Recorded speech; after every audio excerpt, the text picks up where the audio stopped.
15। अच्छा भाई, वो जो है ना, आप लोगों ने खसूसी तौर पे देखा करना सारा क्या कहते हैं, ये हाइब्रिड में आवाज आ रही है? हाइब्रिड में हैंड रेस कर दें, आवाज आ रही है? ये जाओ भाई, मुझे लगता है आवाज नहीं आ रही।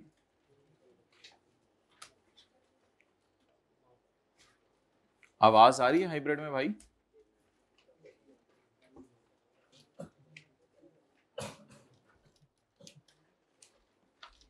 अच्छा, ये सवाल पढ़ें सारे जरा।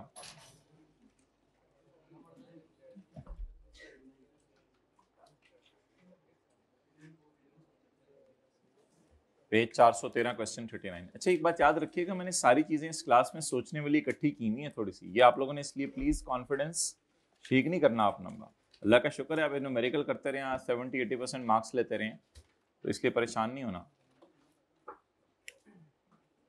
जी। बॉयज हाइब्रिड में आवाज आ रही है? हाथ खड़ा करें जी। फीमेल्स हाइब्रिड में आवाज आ रही है? हाथ खड़ा करें।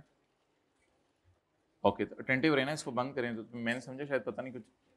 अच्छा जी, my dear assume that today is 30 September 24। भाई इस लाइन का मतलब ये होता है कि अभी अभी हमारा ताज़ा ताज़ा साल खत्म हुआ है। बोले कौन सा? 30 जून 24। पेज 413।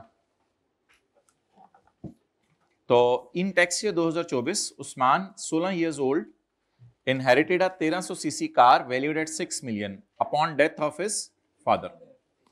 अपने बाप के फोत होने के ऊपर उसको एक गाड़ी मिली है 1300 सीसी की। फर्दर मोर, इसके साथ साथ during tax year 2024 Usman opened a mobile shop and earned income from business of 5 lakh। Under the provisions of Khalaji Ordinance, discuss the chargeability of tax for Usman. Also discuss whether the Usman is required to file a return of income or not। Usman ने return of income जमा करवानी है या नहीं करवानी है? अच्छा जी, my dear,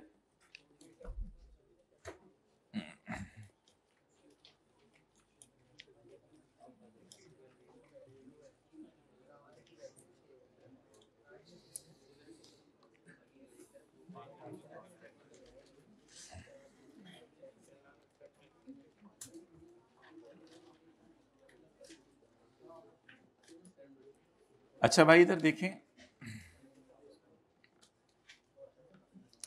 return of income जो बंदा बिजनेस कर रहा है ना, उसने पेज 372 की रोशनी में अगर 3 लाख से ज्यादा की इनकम है और 6 लाख, भाई बड़ी इंपॉर्टेंट ये डिस्कशन थी, अगर 3 लाख से ज्यादा की इनकम है और 6 लाख से कम की इनकम है, तो फिर उसने रिटर्न जमा करवानी है। पहली बात। अब अगर आप देखें तो ड्यूरिंग टैक्स ईयर उसने अर्न किया 5 लाख, तो it is greater than 3 lakh.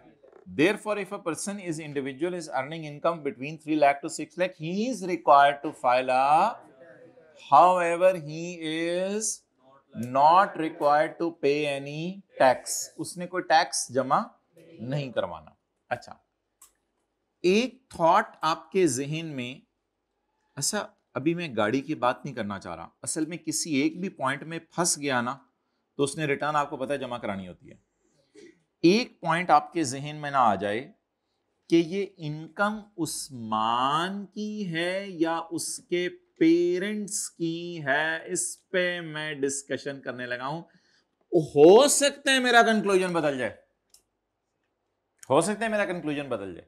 अभी तो मैंने आपको सिंपल ये देख के बताया, अब थोड़ा सा इसको चैप्टर 4 से मिक्स करें। ऐसे जो मिक्स करके एक दो चैप्टर को सवाल आते हैं, वेरी रेयर होते हैं, लेकिन आखिरी क्लास के लिए हमने रखे हुए थे तो रखे हुए थे, बस फिर क्या करें अब। Chapter number 4। अच्छा जी, चैप्टर नंबर 4 में हमने पढ़ा था कि income from business of minor child is taxable in the hands of parent who has highest tax. यानी उस्मान इनकम कमा ही नहीं रहा, इसके किसके हाथ में इनकम जाएगी? above provision will not apply if the business is acquired in inheritance। अगर बिजनेस इनहेरिटेंस में मिला तो ऊपर वाली प्रोविजन नहीं लगेगी, मतलब फिर उस्मान ही टैक्स देगा। लेकिन अगर बिजनेस इनहेरिटेंस में नहीं, ओ भाई गाड़ी इनहेरिटेंस में मिली है, बिजनेस इनहेरिटेंस में नहीं मिला, बिजनेस इनहेरिटेंस में नहीं मिला। Usman Opanda mobile shop, Usman Opanda mobile shop का क्या मतलब है? बिजनेस इनहेरिटेंस में मिला या ऊपर गाड़ी इनहेरिटेंस में मिली है? बिजनेस नहीं इनहेरिटेंस में मिला। आप बताएं ये डब्बा टेस्ट हुआ था असल में, बताएं आप क्या क्या करें? बहुत पुराना हो गया ना, इसलिए रिवाइज कराना पड़ा। इनहेरिटेंस में बिजनेस मिला है, जल्दी बताएं। इनहेरिटेंस में तो बिजनेस नहीं मिला, बिजनेस कैसे मिला है? खुद उसने किया है। Not according his income is taxable in the hands of parent. उसकी इनकम किसके हाथों में टैक्सेबल है? मेरा कंक्लूजन जो थोड़ी देर पहले था वो ऑल टुगेदर बदल गया, और हम सारे अल्फाज वापस ले रहे हैं, क्योंकि हमने चैप्टर 15 के लिटिल नॉलेज की बेस पे जवाब देने की कोशिश की थी, लेकिन चैप्टर 4 को साथ में लाना पड़ेगा ना, ये उस्मान की इनकम भी है या नहीं। ये इनकम किसकी है? जिस किसी की, अब एक की तो डेथ होगी भी है शायद, किसकी डेथ हुई है? फादर की डेथ हो गया, मदर की इनकम में चला जाएगा ये। अब ये 5 उस्मान का नहीं है, ये किसकी इनकम में फेंकेंगे? मदर की। 5 उस्मान की इनकम है, 5 मदर की इनकम है। अब मदर ही इस पे टैक्स देंगी, वो उस्मान से लेके दें, वो इनका आपस का घर का मामला है, वो बातें मैं आपसे नहीं करना चाह रहा। तो ये मदर की इनकम में टैक्सेबल है। पहली बात तो ये होगी, तो उस्मान की इनकम से बाहर निकल गया। इसका मतलब है 5 उस्मान ने पकड़ा नहीं, उस्मान की इनकम से बाहर निकल गया। तो पहले तो हम ये लिख के आएंगे कि income from business of Usman who is a minor child below the age of 18 is taxable in the hands of his parents. So 5 million is not taxable in the hands of Usman. अब एक वजह रह गई, वो है इसके पास 1300 सीसी गाड़ी है, इनहेरिटेंस में मिली है, वो कोई मसला नहीं, यहां कोई मसला नहीं, ये गाड़ी जैसे मर्जी मिली इसको। इसके पास क्या है? दूसरी बोली चीज बोले 1300 सीसी गाड़ी है। उसके लिए अब हम लॉ की प्रोविजन देखते हैं क्या करना।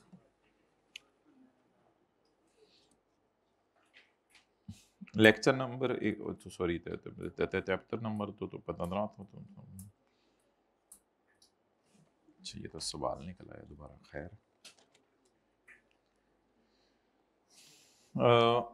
जिस बंदे के पास 1000 सीसी से ऊपर की गाड़ी हो, चाहे वो कम भी इनकम कमा रहा हो ना भी कमा रहा हो, उसने रिटर्न जमा। लेकिन एक डब्बा लगा हुआ है यहां, ये डब्बा क्यों लगा था किसी को याद हो? असूली तौर पे वो सिफर इनकम कमा रहा है, उसने रिटर्न जमा, क्योंकि उसकी अम्मी के हाथों में उसकी इनकम चली गई है।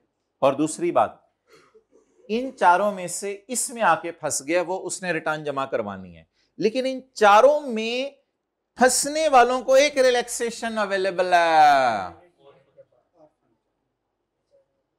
वो क्या रिलैक्सेशन अवेलेबल है?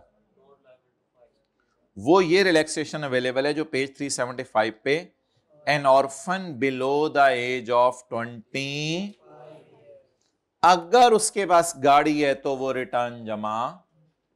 लेकिन एक बात याद रखिएगा, अगर ये खुद इसकी इनकम होती ना तो फिर इसने रिटर्न जमा करवानी थी। डन। अब मुझे एक मिनट पहले सवाल का जवाब दें। इसने 6 लाख से ऊपर कमाया? नहीं। इसने 3 लाख से 5-6 लाख के दरमियान कमाया? मेरे भाई दोनों सवालों का जवाब नो है। ना इसने 6 लाख से ऊपर कमाया है, ना इसने 3 लाख से 6 लाख कमाया है। इसने कमाया ही नहीं, कमाया तो इसकी अम्मी ने है, in the hands of mother. ना इसने 3 लाख तक कुछ कमाया, ना इसने 3 से 6 कमाया, ना 6 से ऊपर कमाया, इसने कुछ कमाया ही नहीं। किसने कमाया है? मामा। किसने कमाया है? इसकी अम्मी ने। पहली बात मेरी खत्म होगी, तो इसकी इनकम ही नहीं है, यहां से इसको छूट मिल गई। अब बताए रिटर्न कौन जमा कराएगा? अम्मी। लेकिन अगले पॉइंट्स भी तो लगाए ना, सारे पॉइंट्स टेस्ट करें। चलते चलते चलते फंस गया गाड़ी में, मतलब गाड़ी में फंसा नहीं, मतलब यह कि यहां फंस गया। यहां फंसने वालों को रिलैक्सेशन है। क्या रिलैक्सेशन है यहां फंसने वालों को? कि अगर वो ऑर्फन है, बेवा तो नहीं हो सकता ना, लड़का है,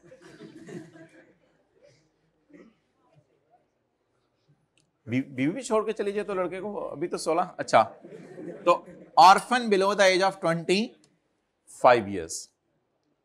तो अब आप दूसरे पॉइंट में फंस रहा था, लेकिन वहां भी फंसते फंसते अब्बू के जाने की वजह से बच गया। An orphan below the age of 25 shall not be required to furnish returns solely by reason of owning motor car. Further, income from business of minor child is taxable in the hands of parent who has the, ये तो chapter 4 है ना, therefore Usman being orphan having age of 16 is not required to file any return of income. 3 lakh से 6 लाख वाले में क्यों नहीं फंसा? इसकी इनकम ही नहीं है, इनकम ही नहीं है। और गाड़ी वाले में फंस सकता था, लेकिन वहां क्यों नहीं फंसा? अगर अब्बू जिंदा होते तो फिर गाड़ी वाले में फंस जाना था इसने, ठीक है, फिर ये ऑर्फन ना होता, फिर इसके सर के ऊपर हाथ फेर के कोई अजर उसका, अच्छा वैसे तो मिलता ही है, लेकिन यतीम के सर के ऊपर हाथ फेरने का अजर ज्यादा है। अच्छा जी, आगे चलें। भाई ये जिस स्पीड से आप लोग चीजें चलवा रहे हैं ना, तो अब हालात मुझे कमजोरी लग रही है क्लास के, टाइम लग जाएगा, जल्दी जल्दी कर लें, खोलो चैप्टर 4, जल्दी जल्दी कर लें, वो फायदा कोई नहीं होना उससे। चैप्टर 23 में आ जाए, पेज नंबर 676।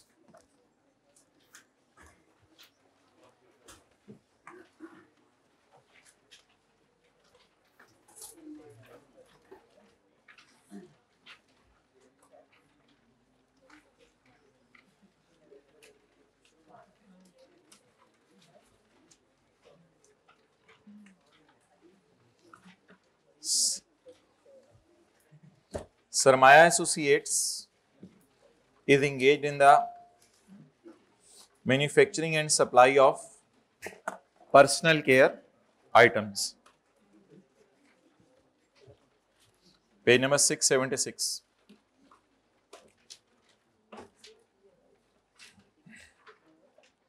अच्छा मोहतरम, पहले जरा नजर मार लें आज, क्योंकि आज हमने न्यूमेरिकल में 25% वाली चीजों को भी न्यूमेरिकल में डालना है। अब न्यूमेरिकल में 25% वाली चीजों को डालना कोई ऐसी चीज नहीं थी जो मैंने रोक के रखी हुई थी और आज लॉन्च कर रहा हूं। वर्किंग 1 में जहां 18 लगाने वहां 25 लगा देंगे। अच्छा, हाँ जी, बस। और न्यूमेरिकल के फेस पर जो सेल होगी, जिस पे 18 लगाना होगा उस पे 18 लगा देंगे, जिस पे 25 लगाना होगा उस पे 25 लगा देंगे, तो दो जगह 25% लग जाएगा। वर्किंग 1 में 25% लग जाएगा, कोई ऐसी चीज हुई तो ये जो सेल होती है आउटपुट, वहां पे 18 के साथ आगे 25 लग जाएगा। हाँ बस ये है। अब ये कोई नया कॉन्सेप्ट तो नहीं है, इसमें क्या ऐसी बात है, हमने पढ़ा था कुछ चीजों के ऊपर क्या लगा करेगा रेट, 25%।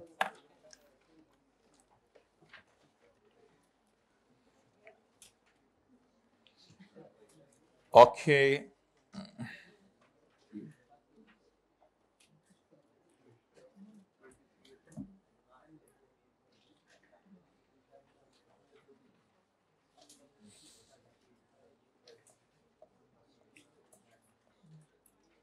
पेज नंबर 572 पे हमने पढ़ा था कि गवर्नमेंट का एक ऐसा रो आ चुका हुआ है कि अगर आप चीजें बाहर के मुल्क से मंगवा के बेचें, ये शर्त है, मंगवा के बेचें, पानी, cigarette, cosmetic, tissue paper, household, ice cream, fruit, mattresses and shampoos, अगर आप बाहर के मुल्क से मंगवा के बेचें, टिश्यू पेपर्स, सारी चीजें, अच्छा तो आपका टैक्स कितना लगेगा? 25%। और पेज 572 पर ही हमने पढ़ा था कि फेडरल गवर्नमेंट ने हायर या लोअर रेट लगा सकती है। एक ऐसा रो आया हुआ है जिसमें वही बात दोबारा लिखी हुई है, लेकिन ये थर्ड शेड्यूल वाली चीजों के लिए है। इन पे भी थर्ड शेड्यूल वाली चीजों में बस ये बात होती है ना कि रिटेल प्राइस पे लगता है, बाकियों में नॉर्मल प्राइस के ऊपर लगता है। तो थर्ड शेड्यूल वाली चीजों में भी यही शर्त है कि इंपोर्ट करके बेचें। अगर आप कॉन्फेक्शनरी, ये सारी चीजें, डोस, फिश, इधर फिश के ऊपर भी सेल्स टैक्स है। हालांकि फिश आप ऑब्वियसली हमने कहा था वैसे पाकिस्तान में बिके तो वैसे तो टैक्सेबल नहीं है क्योंकि जिंदा एनिमल है। तो ये सारी चीजें अगर आप बाहर के मुल्क से मंगवा के बेचें तो इसके ऊपर कितना टैक्स लगना है? 25%। लोकल मैन्युफैक्चर्ड सिर्फ 3 चीजें हैं, बाकी दोनों इंपोर्ट के बाद सेल हो रही हैं। इंपोर्ट के बाद सेल होने का मतलब है कि बनी बनाई मंगवाई थी और बेच दी हैं। और ये है पाकिस्तान में बना के बेची हैं। वो 2-3 चीजें मोटी मोटी याद करनी है, याद कर लें। ऐसी गाड़ियां जो 4 मिलियन से महंगी हैं, या ऐसी गाड़ियां जिनकी इंजन कैपेसिटी 1400 सीसी या उससे ऊपर है, या डबल कैबिन लफ्स लिखा होगा पिकअप व्हीकल्स, तो इनके ऊपर कितने % लगने हैं? 25%। ठीक है। अब इस न्यूमेरिकल में ICAP ने बताया नहीं था कि 1-2 चीजें हैं 25% वाली, तो उसको ईमेल कर दी गई थी कि भाई ऐसे जुल्म ना करो, तो अगर तुम 18% रेट दे सकते हो तो 25% भी दे सकते हो। जैसे इस न्यूमेरिकल के एंड पे उसने लिखा हुआ है कि moreover all the figures are exclusive of sale tax except where sales tax is payable at the rate of 18%। तो इसके साथ आगे ICAP को लिखना चाहिए था कि फलां चीज़ है जिस पे 25% लगना है। तो अब ICAP जाहिर बात है अभी इस बात को उसने माना तो नहीं, बज़ाहिर ये लग रहा है कि अब वो 6 चीज़ें याद करवाना चाह रहा है, लेकिन इंशाल्लाह जब उसको बार बार इस तरह की बात की जाती है तो वो फिर आइंदा रेट देना शुरू कर देता है। तो एक दफ़ा ऐसा हुआ है कि उसने ये 25% वाली चीज़ें टेस्ट की हैं और ये नहीं बताया था कि ये चीज़ें जो है वो इस लिस्ट में आती हैं, क्योंकि दुनिया की हर चीज़ इंपोर्ट करके सेल करने पे 25 नहीं है। मिसाल के तौर पे मैंने ये टेबल इंपोर्ट कर, मैंने ये रोस्ट्रम इंपोर्ट करके, मैंने ये चेयर इंपोर्ट करके सेल कर दी, तो चेयर आपको यहाँ नजर नहीं आएगी इंशाल्लाह, और चेयर आपको यहां भी कहीं नजर नहीं आएगी। चेयर फर ओए आ गई। अब ये कैसे याद कर सकता है बंदा? ये तो चीजें नहीं याद हो सकती। चलो ठीक है, सिक्योरिटी कैमरा पकड़ लेते हैं। सिक्योरिटी कैमरा पता नहीं, अब लिस्ट में ढूंढूंगा, घर जाके उधर भी आपको भी मिला होगा। अब हम क्या कर सकते हैं? इसका हल नहीं है, ये चीजें तो नहीं याद हो सकती। तो there is a high chance कि वो बताएगा। बहरहाल इंपोर्ट एंड सेल का लफ्ज अगर आ जाए तो आप, अब अगर ये लिस्ट याद नहीं करनी तो आप एज्यूम कर लीजिएगा कि ये वो 25% वाली लिस्ट में था, लेकिन ऐसा करना नहीं चाहिए उसको। अब आई डोंट नो वो आप लोगों के साथ क्या करे, ऐसा करना नहीं चाहिए। तो इस सवाल में सिर्फ एक एडजस्टमेंट है ऐसी कि import of 2000 bottles of shampoo, retail price का लफ्ज आ जाए तो ये थर्ड शेड्यूल वाली चीज होगी।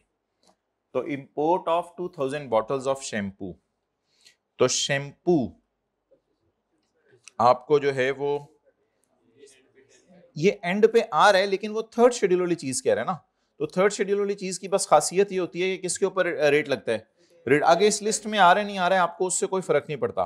बस जब उसने कह दिया शैम्पू, तो शैम्पू जब मंगवा लिया, वो थर्ड शेड्यूल में अगर मंगवाया तो भी 25 लगना है, इधर मंगवाया तो भी 25। और ये भी सॉरी थर्ड शेड्यूल ही है मादर, ओहो मैं important sale of following third schedule goods, ये भी एक मिनट, ये थर्ड शेड्यूल वाली है।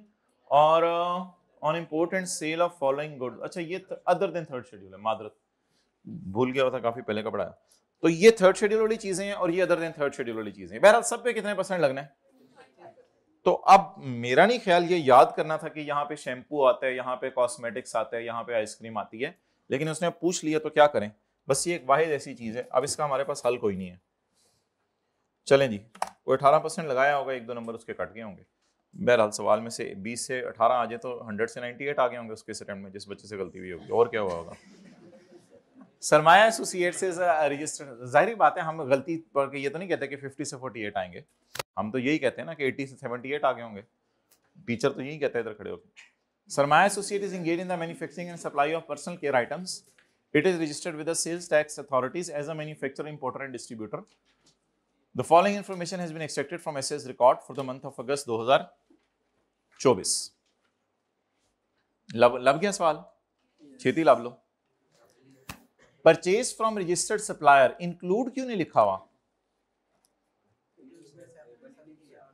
ऊपर उसने डब्बा नहीं दिया ना, तो फिर परचेज रजिस्टर्ड की वैसे ही दे रहे लिस्ट बना के सारी। अब ऊपर किसी फिगर में पड़ा है या परचेजेस फ्रॉम रजिस्टर्ड बस हैं ही ये?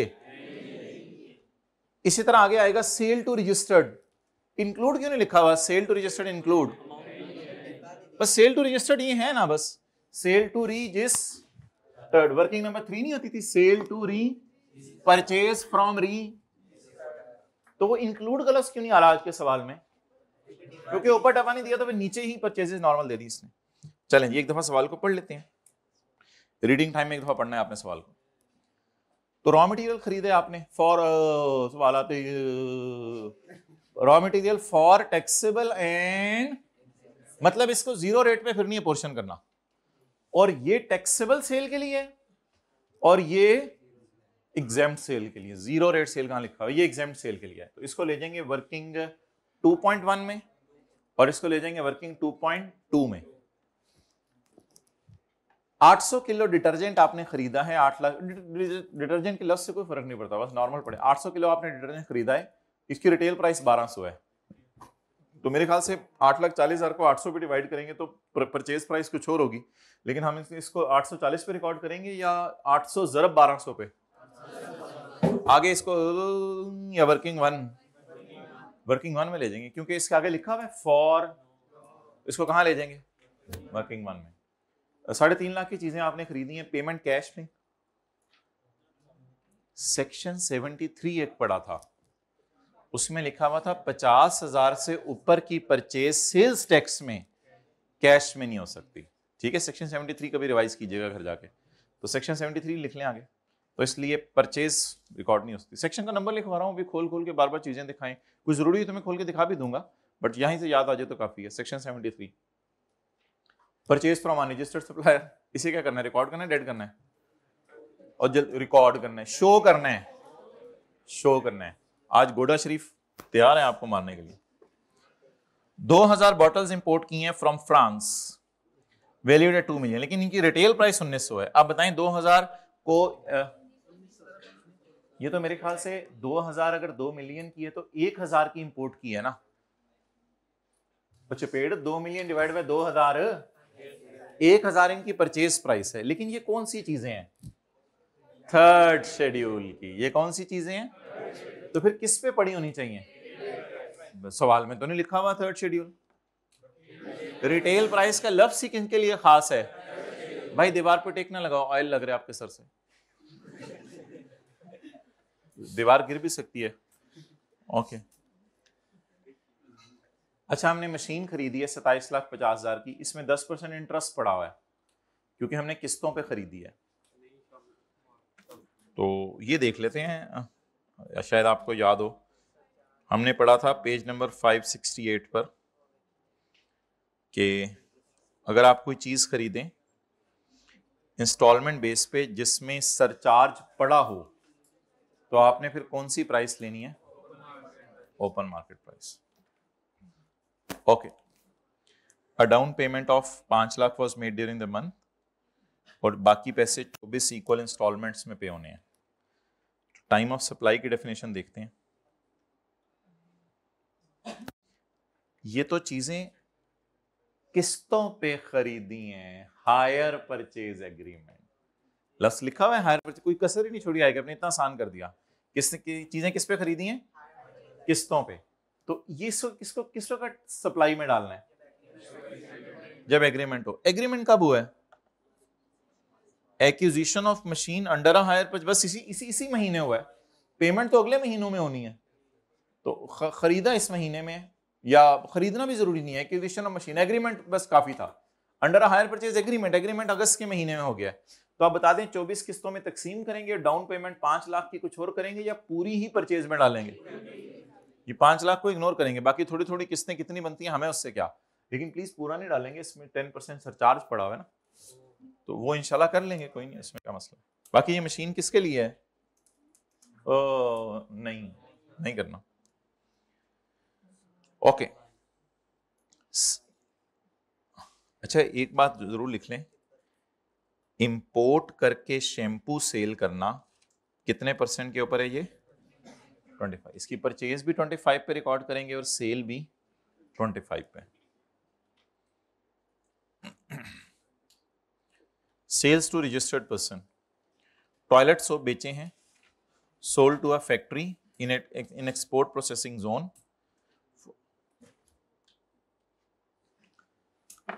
अच्छा, सोप बेचे हैं एक्सपोर्ट प्रोसेसिंग जोन को, तो उन्होंने एक्सपोर्ट करनी है चीजें या हमने करनी है? और वैसे भी ये रॉ मटेरियल नहीं है, ये तो टॉयलेट सोप है बने बनाए, तो इसलिए ये सेल उनके लिए क्या है, मुझे इससे कंसर्न नहीं। मेरे लिए ये सेल जीरो रेट है या नहीं? नहीं, मेरी तो नॉर्मल सेल है। अच्छा, ये थोड़ी और एडजस्टमेंट थी, ये थी उनके स्टाफ को बेची हैं, ये तो एंड कंज्यूमर को चीजें बेची हैं सॉर्ट ऑफ, ये तो नो फर्दर टैक्स में जाएंगी, उनके स्टाफ को बेची हैं, तो एक्सपोर्ट प्रोसेसिंग जोन का लफ्ज छोड़ें, उनका कोई स्टाफ आया था कि यार हमें साबुन चाहिए, उनके स्टाफ को बेच दिया। तो ये तो आम लोगों को चीजें बेची जा रही हैं, इसका तो एक्सपोर्ट जोन से कोई ताल्लुक ही नहीं। ये एक्सपोर्ट जोन वाली लाइन ही नहीं लिखी होनी चाहिए थी। टॉयलेट सोप बेचे किसी फैक्ट्री के स्टाफ के लोग आए थे, यार फैक्ट्री में काम करके हम गंदे हो जाते हैं, हमारे हाथ गंदे हो जाते हैं, तो हमने कहा सोप ले लो, उन्होंने कहा दे दो, 2,43,000 का बिल बना दिया हमने। तो ये तो एंड कंज्यूमर को सेल है। नो फर्दर टैक्स में जाएगी, फर्दर टैक्स में जाएगी, no further tax. 500 kits of shaving cream हमने बेची हैं एक ऐसी फ्लाइट को जो कराची से न्यूयॉर्क जा रही थी। अच्छा, अब फॉर कंजम्पशन अबोर्ड, रास्ते में शेव करनी है। अब हमने पढ़ा था ये अजीब सा, वैसे अजीब आई के अपनी भी, अल्लाह भला करे इसका।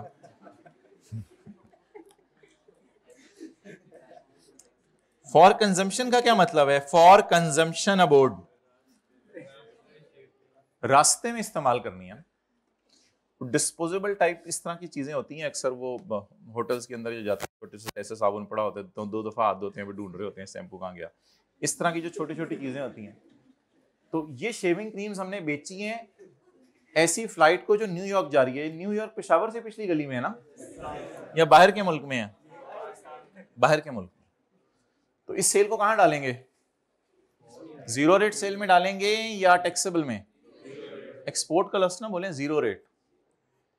तो these kits were purchased on उधार ऑन 1 फरवरी, और रिटेल प्राइस ये थी, पेमेंट अभी तक नहीं की। ये क्या कॉन्सेप्ट है? फुल स्टॉप के बाद अभी तक पेमेंट नहीं की इन परचेजेस की, ये क्या कॉन्सेप्ट किसी के जहन में आ रहा है? पेमेंट नहीं की अभी तक परचेजेस की।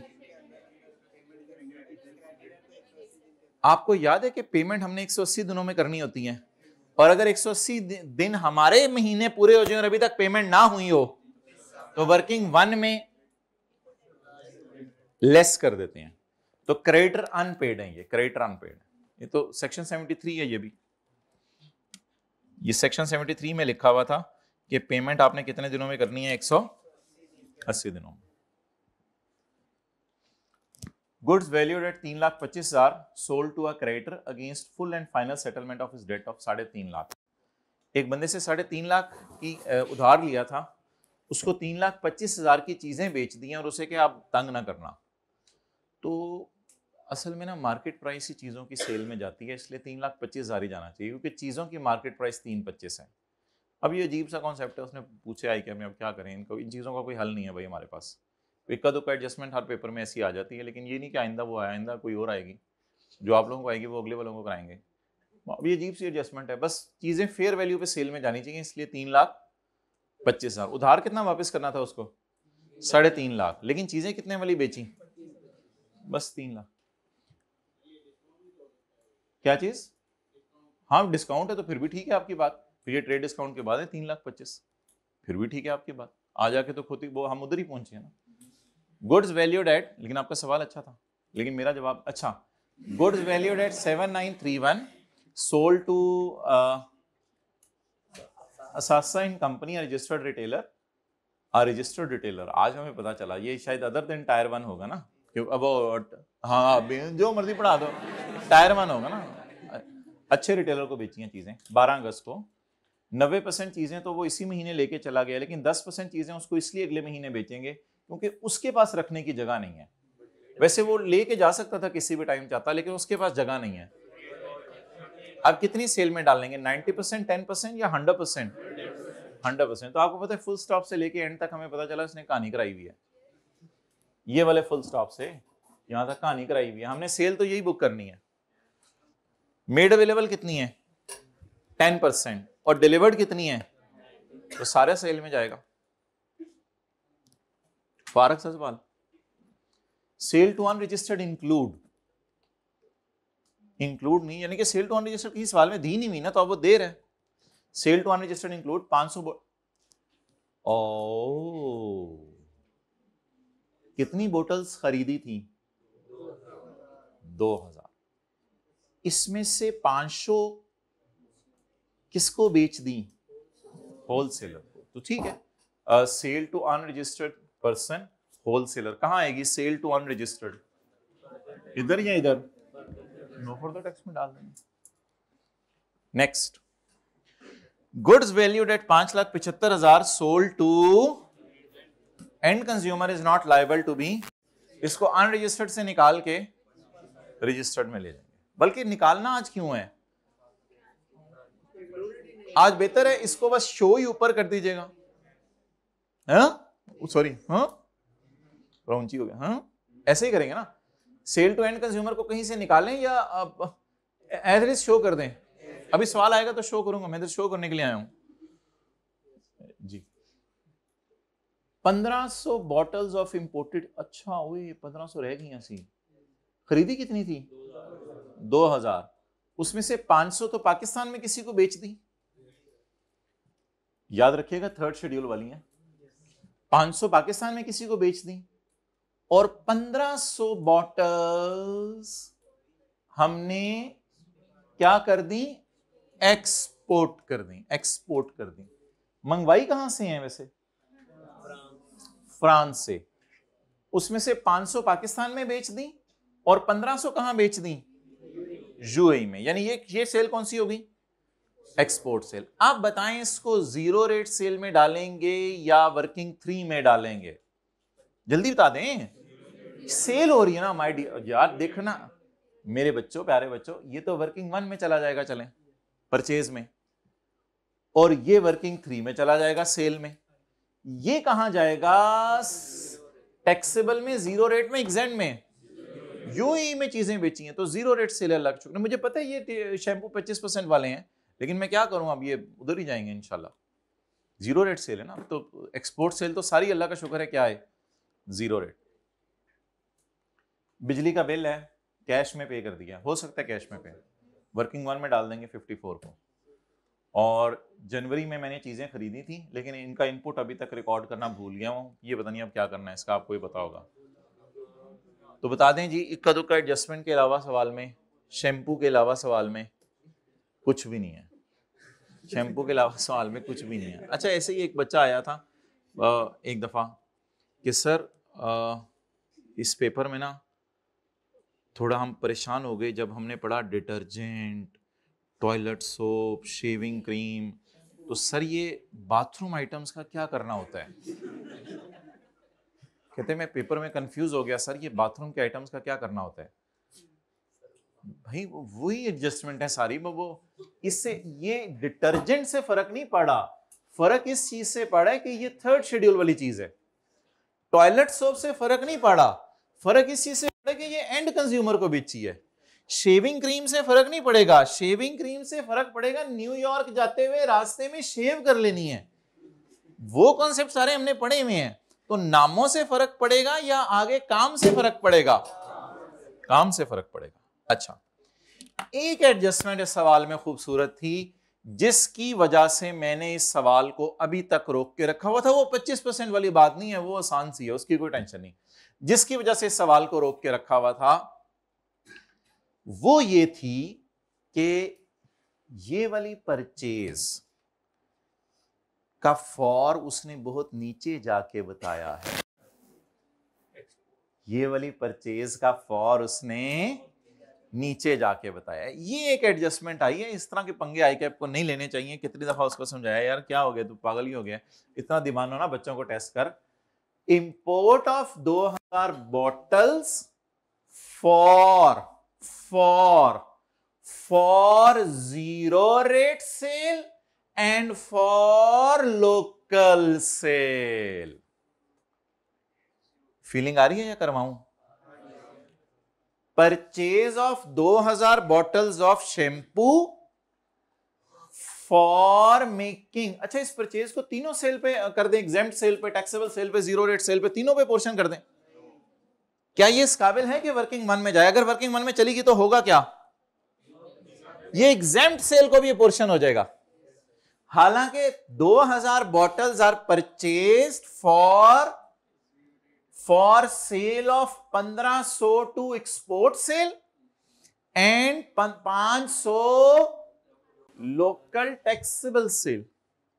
तो मैं कह सकता हूं कि ये 2000 बॉटल्स में से थोड़ी सी टैक्सेबल सेल में जानी है और थोड़ी सी जीरो और एग्जेम्प्ट सेल को इसका इनपुट अपोर्शन आप बताएं इसको वर्किंग 1 में लेके जाना है या वर्किंग नंबर 2.1 2.2 हो चुकी है, वर्किंग 2. ये छोटा सा काम की एडजस्टमेंट थी सवाल में, बाकी इंशाल्लाह देखें ये सवाल फारग है। चलें जी, बिस्मिल्लाह। Working 1, working 2, working 3.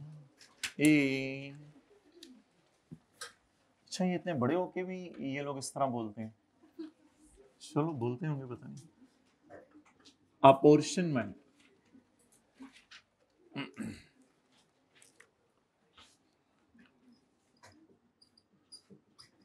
taxable sale, no further tax, further tax.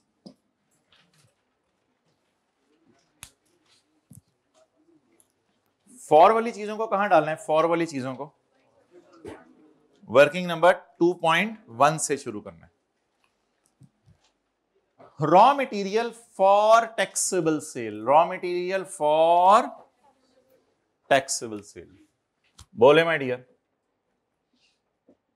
Working 2.1, purchase of raw material for taxable sale, जी बोलें। परचेज पे साथ साथ 1566।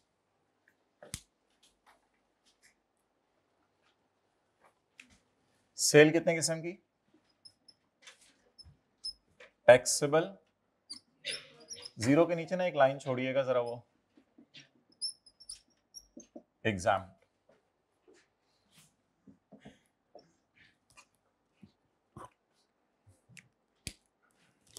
अच्छा, एक मैं आपको वैसे हिंट दे रहा हूं कि कभी जीरो रेट सेल भी पेपर में ज्यादा आ जाए ना, तो वर्किंग 4 खोल लीजिएगा। जीरो रेट सेल के लिए वर्किंग 4 खोल लीजिएगा। 2 जीरो रेट सेल हैं, न्यूयॉर्क और यूएई, ऐसे ही है ना। फ्रांस से तो परचेज है ना, 2 जीरो रेट सेल हैं। कौन कौन सी? किसी को पता है? न्यूयॉर्क और यूएई दोनों हैं। न्यूयॉर्क में हमने क्या बेचा है? Shaving cream. न्यूयॉर्क तो नहीं बेची बेसिकली, वो जो जहाज पे जा रही थी। और यूएई में हमने क्या बेचे हैं? शैम्पू। तो जीरो रेट सेल 2 हैं सवाल में। इधर ब्रैकेट में कर लेंगे या फिर वो वर्किंग 4 में कर लेंगे, करना ही है ना। ओके, तो इसका हल पता क्या होगा? अगर आपको जीरो रेट सेल की आदत नहीं है ना वर्किंग 4 खोलने की, इसका हल ये होगा कि जब जब एडजस्टमेंट पढ़ते जा रहे होंगे तो साथ साथ जीरो रेट लिखते जाइएगा। अगर जीरो रेट 2-3 हुई तो बेशक वर्किंग 4 से रूट करा के ले आइएगा, सारी जीरो रेट सेल को जमा करके। चलें जी, raw material for exempt sale. अच्छा, इस 1566 को हम कहां डालेंगे? सिर्फ यहां डालेंगे। और एक और भी है रॉ मटेरियल, पता नहीं कोई, raw material for exempt sale, बोले कितना है जरा? रॉ मटेरियल एग्जेम्प्ट नहीं है, raw material for exempt sale. Raw material जो है रजिस्टर्ड सप्लायर से खरीदा है। Raw material tax, raw material किस सेल के लिए यूज हो रहा है? वो खरीदा तो रजिस्टर्ड सप्लायर से। कितना? T। क्लियर? ये डिटर्जेंट की परचेज के साथ आगे उसने कुछ लिखा हुआ है, तो बताएं ये किस मकसद के लिए? डिटर्जेंट किस लिए खरीदे हैं? फॉर नहीं लिखा हुआ ना, तो फिर कहां करें? वर्किंग 1 में लेके जाएं या 2.3 में लेके जाएं? 1 में, तो 1 खोलें। परचेज डिटर्जेंट किससे खरीदा? ऊपर से मिला के पढ़े। वैसे देखें खरीदा कितने का? 8,40,000 डिवाइड बाय 800 जरा करें। 8,40,000 डिवाइड बाय 800 खरीदे कितने के डिटर्जेंट? 670। छोड़े ना इसको, क्यों निकाल रहे हैं? छोड़े इसको। आप बस 800 जरब, क्योंकि ये लाइन अंडरलाइन कर लीजिएगा ना पेपर में, ये थर्ड शेड्यूल वाली चीजें हैं जी। क्वांटिटी खा लें जो जो खाना है, क्वांटिटी बताएं। 800 ज़रब 1200 इंटू 18% कर दें, मत छोड़ें यार। 173।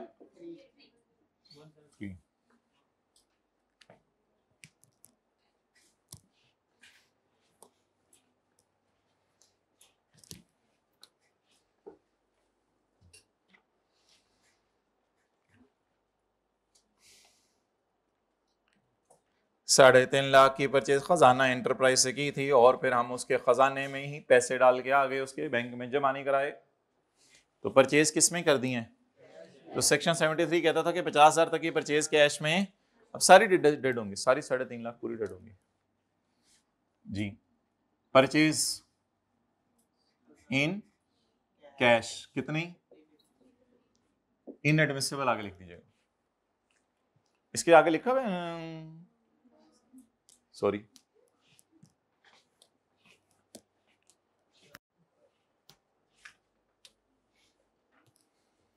इनकम टैक्स का भी एक न्यूमेरिकल पसंद करेंगे ना आप इंशाल्लाह।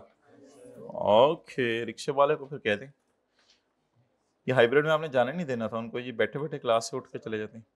परचेज फ्रॉम अनरजिस्टर्ड सप्लायर, इसका क्या करते हैं बताएं ना?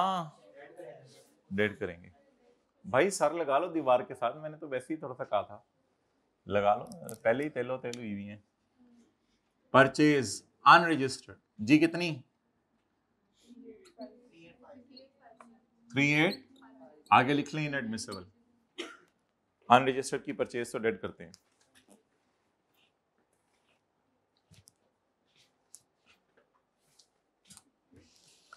चलो चलिए, दुनिया दी .3 नुकरे। Import of 2000 bottles of shampoo, इसको वर्किंग 1 में डालूं या नीचे जाके बता दिया है कि 500 शैम्पू पाकिस्तान में बिके हैं और 1500 शैम्पू एक्सपोर्ट हुए हैं, बता दिए ना, 500 इधर यूज हुए हैं और 1500, इसलिए बेहतर है कि इसको वर्किंग 1 में डालने की बजाय 2.3 में पा दें। पाएं परचेज ऑफ शैम्पू, लेकिन इंपोर्टेड शैम्पू अभी हम देख के आए हैं, इन पे रेट कितने % लगता है? 25%। तो लगाएं जी, परचेज को फड़ें, मैं देख लेता हूं, यू जस्ट रिलैक्स। 2000 ज़रब 1900, 2000 ज़रब 1000 रुपया नहीं, 2000 ज़रब 1900 जी, 2000 ज़रब 1900 इंटू 18% नहीं, इंटू 25%, 950।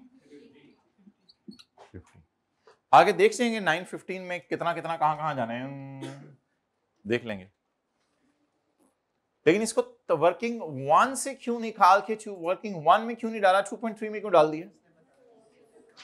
क्योंकि उसने नीचे जाके बताया हुआ है कि 500 पाकिस्तान में बिके और 500 1500 बाहर के मुल्क में बिके। ओके गाइस, मशीन का मकसद बता दें भाई, कुछ लिखा हुआ है मशीन कहां इस्तेमाल हो रही है? फॉर तो नहीं लिखा हुआ ना? अच्छा भाई, मार्कअप डाल के 18% लगाया करना या मार्कअप डाले बगैर? इसमें तो पड़ा हुआ है मार्कअप। और दूसरा सवाल, जैसे जैसे पैसे आएंगे वैसे वैसे या हायर परचेज में एग्रीमेंट वाले महीने में?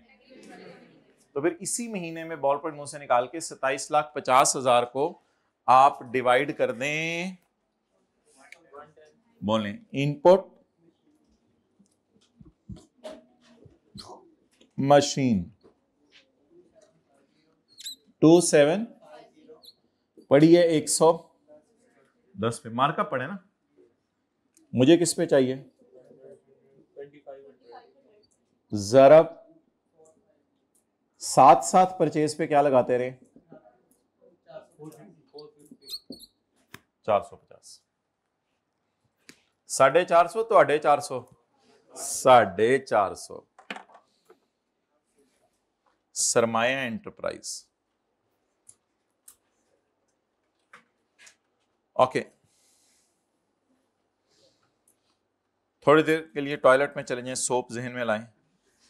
अच्छा, ये टॉयलेट सोप हमने सेल किया है, sale to registered, sale to registered या अनरजिस्टर्ड? रजिस्टर्ड। टॉयलेट सोप से परेशान नहीं होना, सेल टू रजिस्टर्ड लिखा हुआ है ऊपर, वो असल चीज है, सेल टू रजिस्टर्ड। अच्छा, इन्होंने आगे एक्सपोर्ट नहीं करने कोई सोप, ये तो उनकी फैक्ट्री का स्टाफ लेने आया है, तो ये तो फिर आप एंड कंज्यूमर को सेल है। तो अच्छा, मैं आप मुझे ये बताएं कि मैं इसको एंड कंज्यूमर इधर से निकाल के इधर डालूं या बस इधर ही डाल दूं सेल? बस सेल ऑफ बुन, साबुन, बुन 243,000, ब्रैकेट ब्रैकेट ब्रैकेट क्यों लाई? 243। ओके गाइस, 500 किटें ऑफ शेविंग क्रीम न्यूयॉर्क भेज दी रास्ते में इस्तेमाल के लिए, रास्ते में इस्तेमाल के लिए, और खिड़की खोल के जो जाया हुई फेंकते रहे, इस्तेमाल जैसे जैसे होती थी। तो अब मुझे बता दें ये कौन सी सेल है हमारी? जीरो रेट सेल, क्योंकि ऐसी चीजें जो रास्ते में इस्तेमाल हो जाएं। क्वांटिटी 500, और these kits were purchased from distributor for 4.5 lakh, however the retail price was 1200। अच्छा, ये चीजें याद रखिएगा, चाहे परचेज हो चाहे सेल हो, रिटेल प्राइस, थर्ड शेड्यूल की चीजों को परचेज में भी रिटेल प्राइस पे डालना होता है और सेल में भी रिटेल प्राइस पे। तो 4.5 लाख को इग्नोर करें, 500 ज़रब 1200 सेल में डालें इसको, रिटेल प्राइस पे 500 ज़रब 1200, देख लेंगे, टोटल कर लेंगे। नेक्स्ट,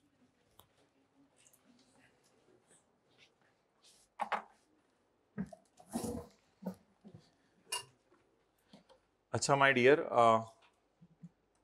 सेल वाली एडजस्टमेंट के साथ आमतौर पे उसकी परचेज का डाटा नहीं दिया होता, लेकिन फुल स्टॉप के बाद उसकी परचेज का डाटा भी दे रहे हैं, पढ़ लेते हैं इसको भी। आमतौर पे आपको पता है सेल की एडजस्टमेंट्स अलग चल रही होती हैं वर्किंग 3 में, और परचेज की एडजस्टमेंट्स अलग चल रही होती हैं वर्किंग 1 में, लेकिन ठीक है, कभी कभी फुल स्टॉक के बाद ठीक है, उसका राइट है दे। ये किट्स हमने किसी बंदे से खरीदी थी 4.5 लाख की, ये 4.5 लाख ही रेलिवेंट है। परचेज भी आपने बुक करनी है 500 ज़रब 1200, और सेल भी बुक करनी है 500 ज़रब 1200। थर्ड शेड्यूल चीजें परचेज में भी रिटेल प्राइस पे जानी है, सेल में भी। पेमेंट अभी तक आउटस्टैंडिंग है। अच्छा जी, 1 फरवरी को हमने खरीदी है, अब हमने गिनना है कि 1 फरवरी के क्रेडिटर को बहुत अरसा हो गया अभी तक पेमेंट नहीं की। याद रखिएगा, ये फरवरी में वर्किंग 1 में जा चुकी हैं। याद रखिएगा, ये जो क्रेडिटर वाली एडजस्टमेंट होती है ना, उसे पे नहीं किया 180 दिनों में, तो ये परचेजेस फरवरी में रिकॉर्ड हो चुकी हुई हैं, फरवरी में खरीदी थी, अभी तक पे नहीं की, तो आप सजा देनी है। सजा देने का तरीका ये होता है कि अगर अगर अगर हमारे महीने के न्यूमेरिकल में 180th डे आ गया तो फिर सजा देंगे। चलें जी, फरवरी 2000 कौन सा है? 24, ये तो लीप का साल है, तो 2 फरवरी से गिनना शुरू करें, 2 फरवरी से 29 फरवरी तक, ज़बानी बता दें कितने दिन बनते हैं? 28। अच्छा, मैं चल रहा हूं, मेरा सफर है 180 किलोमीटर का, जब आपको लगा 180 किलोमीटर पूरे होने वाले हुए तो मुझे जगा दीजिएगा, वरना मैंने इंशाल्लाह 200-250 किलोमीटर निकल जाना है। एक दफा रेस दे दी तो दे दी, फिर रुकना कोई नहीं। मार्च देख लें, वैसे 180 दिन होना नहीं, इतने भी वहमी ना बने ना, थोड़ा चलने तो दें जरा, तो सफर तो तय होने दें।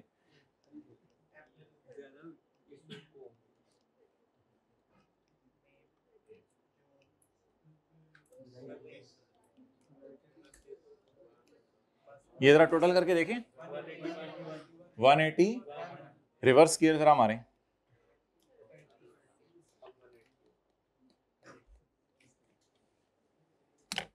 अच्छा भाई, अब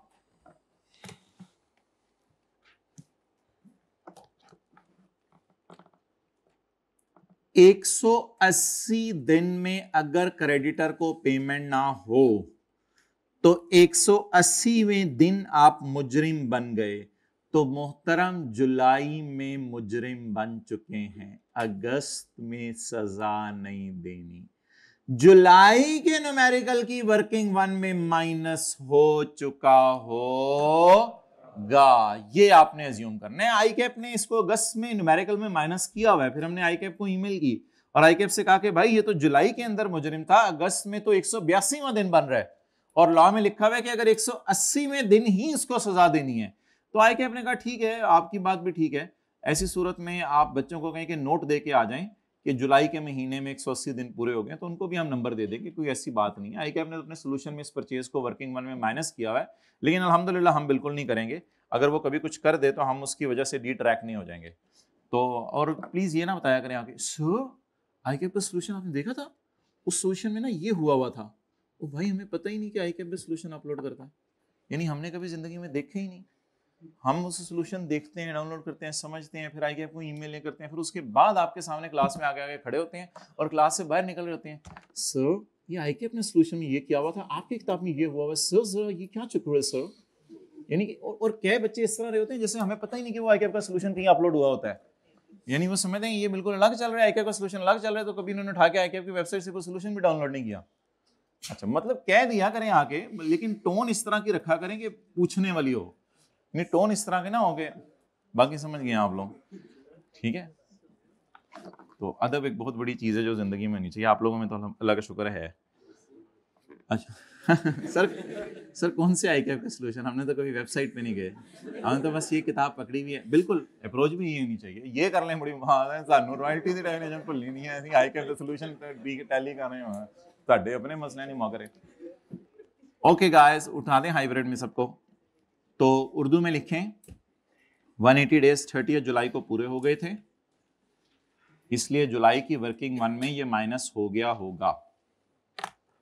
180 डेज जुलाई में पूरे हो गए थे 30 जुलाई को, इसलिए जुलाई की वर्किंग वन में ये माइनस हो गया होगा।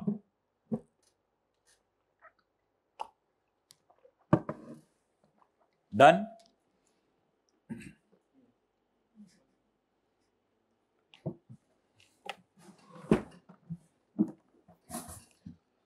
अब इस परचेज को मैं क्या करूं, इस परचेज को मैं डेड करूं या ऑलरेडी डेड हो चुकी है।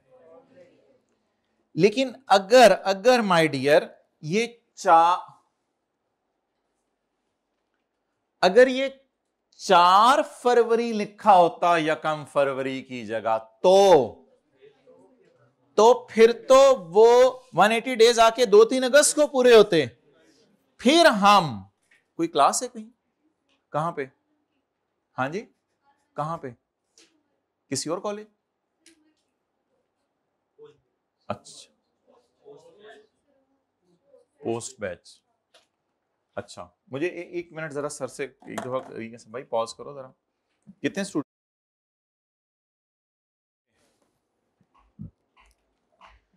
तो अब वर्किंग वन में जाके इसको शो करें, कैसे शो करना है देखें इधर,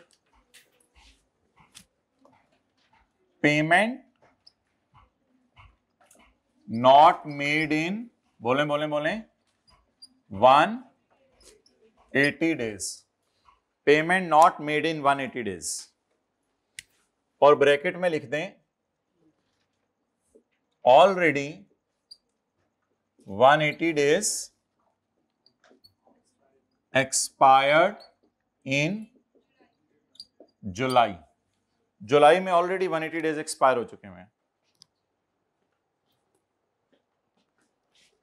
सो दैट्स वाई इसका कुछ नहीं करेंगे।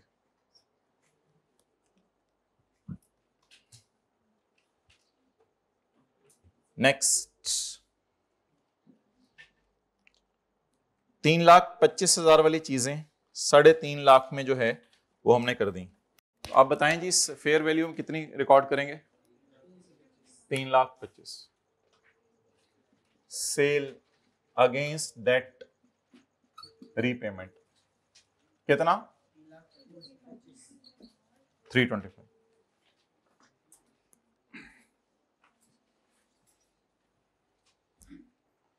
और अगली तो आसान सी है वो जी, बोलें। 7931, इसमें 90% चीजें भेज दी हैं, 10% अवेलेबल हैं, वो उठा के नहीं लेके जा रहा, तो मेड अवेलेबल है। तो पेपर में क्या लिख के आएंगे? 90% गुड्स आर, अगर थ्योरी का सवाल आया, are delivered, however the 10% goods are made, that's why 100% is taxable, या 100% इज चार्जेबल टू टैक्स। जी बोलें। Sale to Asasa 7931 done.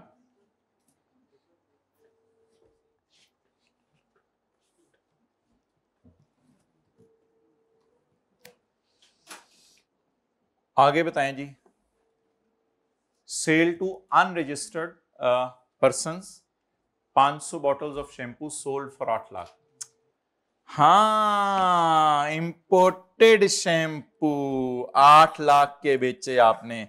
मोहतरम ये 8 लाख इग्नोर करेंगे क्योंकि ये थर्ड शेड्यूल की चीजें हैं। बोलें ये किसकी चीजें हैं?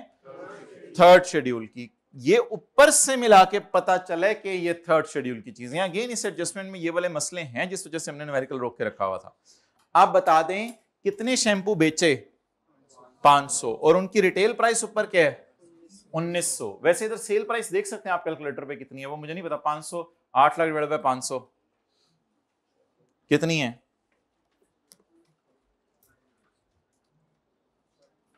8 लाख डिवाइडेड बाय 500 1600। 1600 से मुझे कंसर्न नहीं, मेरी ये कौन सी आइटम्स हैं? Third schedule. अच्छा, अनरजिस्टर्ड को बेची है रजिस्टर्ड को? जरा नजर मारें, अनरजिस्टर्ड को बेची है रजिस्टर्ड को?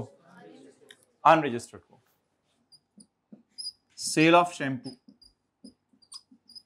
500 ज़रब 1200, ओए क्या? थर्ड शेड्यूल की आइटम्स पर फर्दर टैक्स अप्लाई नहीं होता। वो 1900 में करता हूं। थर्ड शेड्यूल की आइटम्स पर फर्दर टैक्स अप्लाई नहीं होता। आप मुझे बताएं इसको फर्दर टैक्स वाली में डालें या नो फर्दर टैक्स वाली में डालें? एक्सेलेंट, तो इसको हम इधर डालेंगे। ये बात लिख लें, किसी को भूली हुई है, थर्ड शेड्यूल वाले चीजों पर फर्दर टैक्स नहीं लगता। याद रखिएगा बस, सेल ऑफ थर्ड शेड्यूल हमेशा इधर आनी है, इधर नहीं आनी। Sale of third schedule to unregistered quantity ज़रब 1200 नहीं, ये 1200 पता नहीं कहां से आ गया, कौन लाया 1200? ये कितना है? 1900 रिटेल प्राइस पर। 950 इधर ले, किसी और टीए को भेजें, किसी और को भेजे ना, वो भी ढूंढते हैं, उससे वो मिल ना रहे हो सर। ओके नेक्स्ट भाई, ठीक है, आगे कॉल। अस्सलाम वालेकुम। अच्छा भाई, क्लास आपकी कितनी देर की है? उनको क्लास कब शुरू हुई है? वालेकुम सलाम। क्लास कब शुरू हुई है? उनको बुला दो।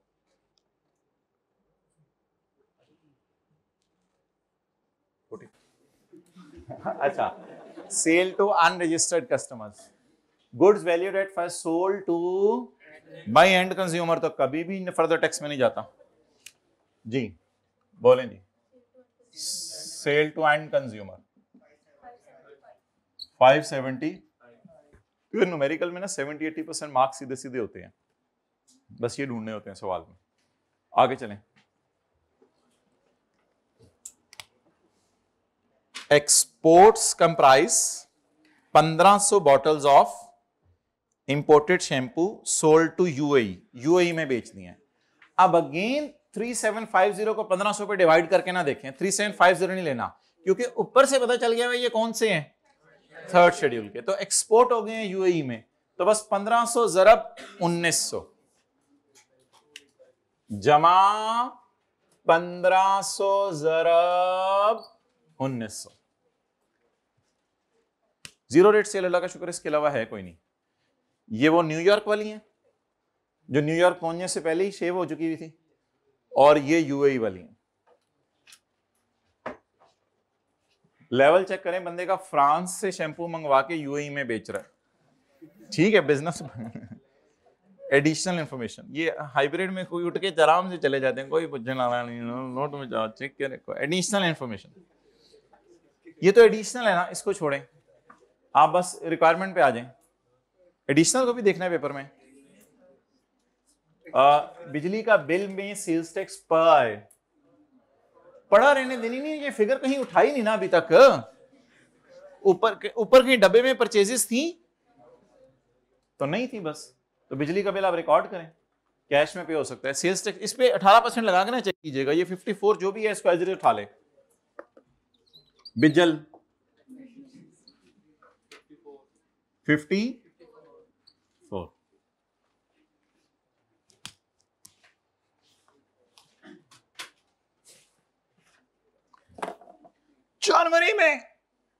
जनवरी में मैंने परचेजेस की थी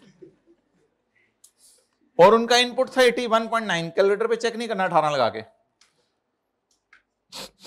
गलती से रिकॉर्ड नहीं हो सका, अब मैं क्या करूं, भूली भी परचेज। फरवरी में रिकॉर्ड कर ले, मार्च में कर लें, अप्रैल में कर लें, मई में कर लें, जून में जुलाई में कर लें, बस अगस्त में नहीं हो सकती।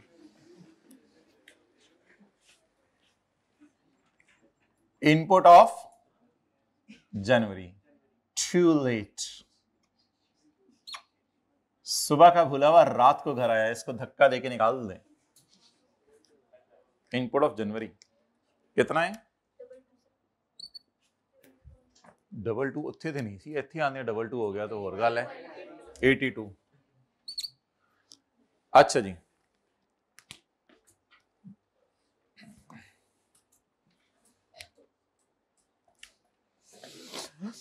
हमें क्यों तुम लोगों ने छोड़ दिया खाली, हम क्या करें। टोटल करने के लिए एक बंदा ले जाइएगा साथ, आप मीनवाइल उसमें रिलैक्स कर लीजिएगा, फिर देखें वो क्या आपके टोटलों के साथ सलूक करता है। 10,024।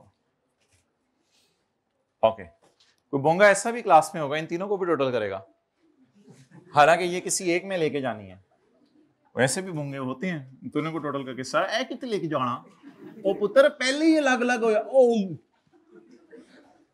तो पहले ही अलग अलग हो जाता है, इसको तो नहीं टोटल।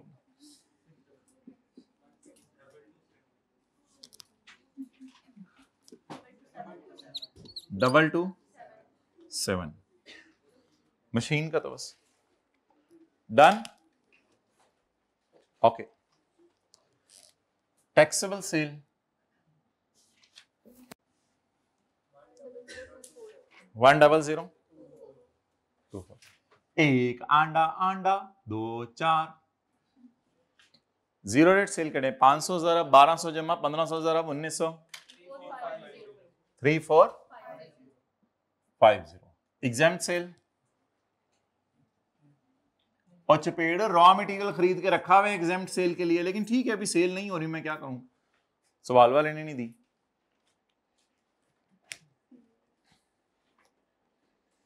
अच्छा, अब एक मुझे चीज बता दें कि इस 950,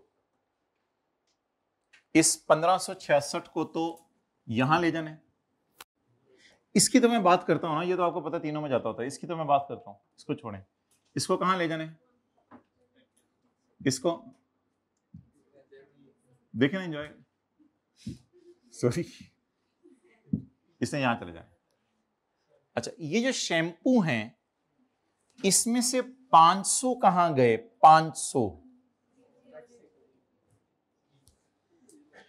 और 1500, ओह ये 500 कोई और चीजें हैं, ये अच्छा 500 कहां गए? 500 सॉरी ये 500 तो शेविंग क्रीम थी, मादरत।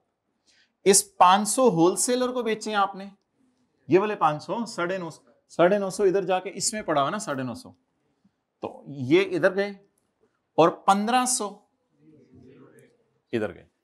तो मेरे ख्याल से 950 को ब्रेक कर दें, 950 को ब्रेक कर दें। कैसे ब्रेक कर दें? यूनिट्स को भी तकसीम कर सकते हैं वैसे, यूनिट्स की बेस पे कर दूं, यूनिट्स की बेस पे कर दें, या इस तरह भी कर सकते हैं यार वैसे। 500 जरा 1900 जरा 25% और 1500 जरा 1900 जरा 25%, इस तरह भी ब्रेक कर सकते हैं। ब्रेक ही करना है ना परचेज को, तो क्वांटिटीज से ना ब्रेक कर दें, आज क्वांटिटीज से ब्रेक करें जरा। टोटल कितने हैं? 2000। 500 पाकिस्तान में बिक गए, टोटल कितने हैं? 2000। 1500 यूएई को एक्सपोर्ट कर दिए। तो कितनी परचेज कितनी सेल में यूज हुई? परचेज को फिलहाल अलग करें, परचेज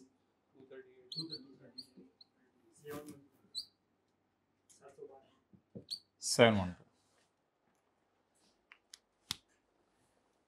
फील हो रहा है ना, ये परचेज थोड़ी सी पाकिस्तान में बिकी है और थोड़ी सी बाहर के मुल्क में। अच्छा, अब माय डियर आप लोग जगह छोड़ दें, जो हमारा नॉर्मल वाला इनपुट होता है। एक तो इनपुट मशीन है ना, जो हमारा नॉर्मल वाला इनपुट आपको होता है, बहुत लंबा होता है, वो 3 लाइनें आती हैं। नॉर्मल वाला इनपुट बहुत लंबा होता है, 3 लाइनें आती हैं, पता है ना 3 लाइनें कौन सी?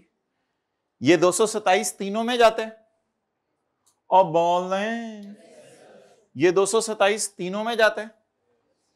उसके बाद ये वाला किसी एक, ये वाला किसी एक जगह, ये वाला किसी एक जगह। तो अब आप मुझे बता दें, मुंह से बॉल पॉइंट निकाल के, अब आप मुझे बता दें, ये वाला जो है 227, इसको तो मैं अभी ले आता हूं, इसकी टेंशन ना लें कि 200, आप लोग मत लिखिए अभी तक, 227 इसको मैं तीनों जगह ले जाता हूं। मुझे पहले अलग वाला बता दें, ये 1566 किसके लिए है? किसके लिए? ये वाला 90 इसके लिए, और ये वाला 238, ये वाला 238, ये वाला, ये जो 500 वो होलसेलर को जो बेचे हैं, ये जो आपने 500 शैंपू पाकिस्तान में बेचे हैं, तो ये 238 1566 प्लस 238 डन। ये दो चले गए। अब ये चला गया, ये चला गया, ये चली गई, इसको भी ले जाएं। दिस परचेज इज फॉर कितना? 712। अब ये बड़ा बड़ा करके, आज हम इंडिया के बॉर्डर में घुस रहे हैं। इनपुट मशीन, तो 1566 इधर चला गया, 90 इधर चला गया, 238 डन, और 712 इधर चला गया। यहां तक नोट कर लें। फिर रह जाएगा हमारा कौन सा वाला माय डियर?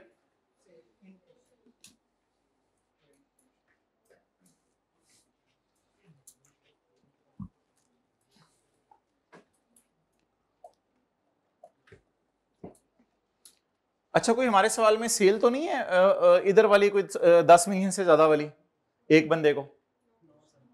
याद है ना, वो तो रिवीजन करा दूं जरा। ये 10 मिलियन से ऊपर वाली कोई सेल है एक बंदे को? तो अल्लाह का शुक्र है, वो टेंशन नहीं। अगर होती तो 4 लाइनें बनानी पड़ती। अभी कितने लाइनें बनाई हैं? 3। आप कोई बच्चा मुझे बता दे कि 227 की इनपुट को मैं किस किस में तकसीम कर दूं?